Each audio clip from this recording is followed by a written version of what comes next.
He's a doctor who works in a hospital. I've never been there, but he sends me pictures, and I would like to move there. Yeah? We're super green. It's beautiful there. I'm just amazed. And when he moved there, I decided to learn about Hawaii. Okay, and here's what I found out, and this is crazy. Okay, when the first humans got there, they were from a place called Bora Bora. And if you're feeling excited about this, show the students how far it is, right? From Bora Bora to Hawaii. It took them months on these paddle boats, okay? And when they got there, they had brought with them basically four things. One was grass, one was trees, fruit trees, and then they brought pigs, which, bacon, yeah. And they brought chickens. And it's a good thing they did, because when they got there was nothing. There were no plants.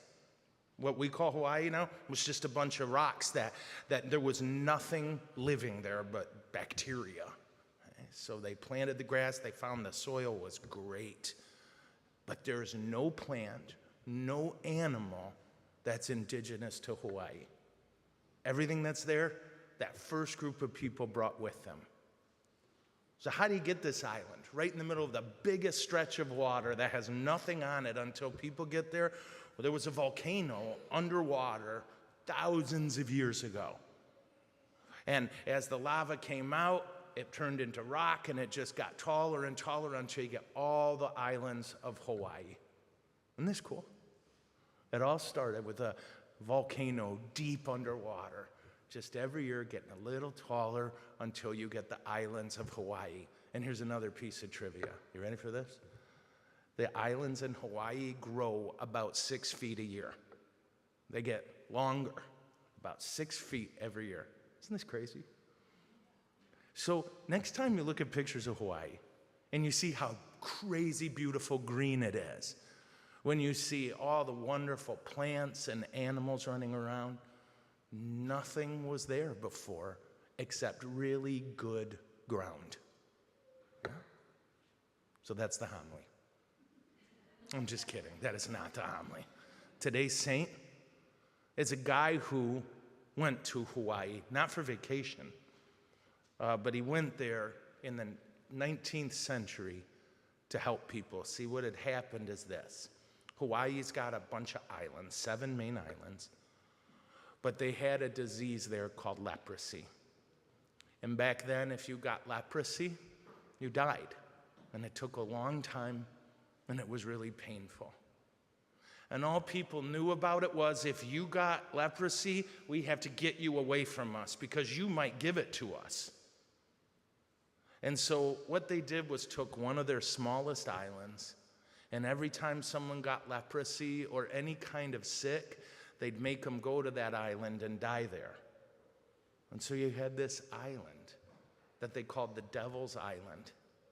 And people just went there and were sick and they died. And no one would help. Well, then somebody named St. Damien got on a boat and traveled a really, really long way. It took him months. And when he got there, he went to that island and he spent the rest of his life taking care of people. He said, no one's going to die alone. No one's going to suffer alone. And he did a beautiful, beautiful thing. Where does a guy get the love and the courage to do that? Well, he had, like inside of him, a kind of volcano. Yeah? Right at the core of him, in his heart of hearts, he loved Jesus. And he wanted to act like Jesus. And so that love for Jesus, that prayer, and that idea of what he practiced his whole life, I'm not going to think about me all the time. I'm going to think about others.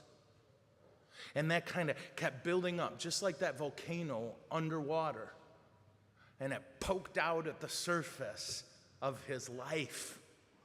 And it made everything around him beautiful. They didn't have green grass there. They didn't have trees. They didn't have wildlife. But they had love. They were loved and they were cared for when nobody wanted them. That's what we want to do too, guys.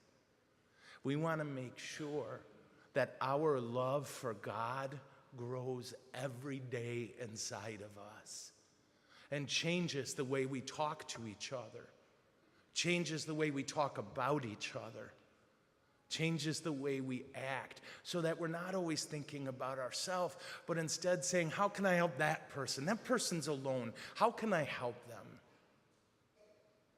This is what we're doing when we receive the Eucharist. We're remembering Jesus looking at us. We might not have had leprosy, but we sure had sin, and we were lost. And he said, well, I'll come join you, and I'll show you love. I'll show you sacrifice. And he gave us the Eucharist, which you guys are going to receive for maybe the second time, huh? So today, I invite us to remember St. Damien and how blessed we are to have someone we can look up to like him, who traveled to Hawaii not for vacation. He traveled there to die and to take care of people who were dying and to make sure they knew they were loved. And we can do that sort of thing too every day at school and at home. When we see our classmates hurting, when we see our mom and dad are just tired, to say, I'm not going to cause trouble today. I'm going to help. I'm going to make sure my teachers, my classmates, my family, my friends, I'm going to make sure they know they're loved today. May the Eucharist we're going to receive give us the strength to do that. Amen.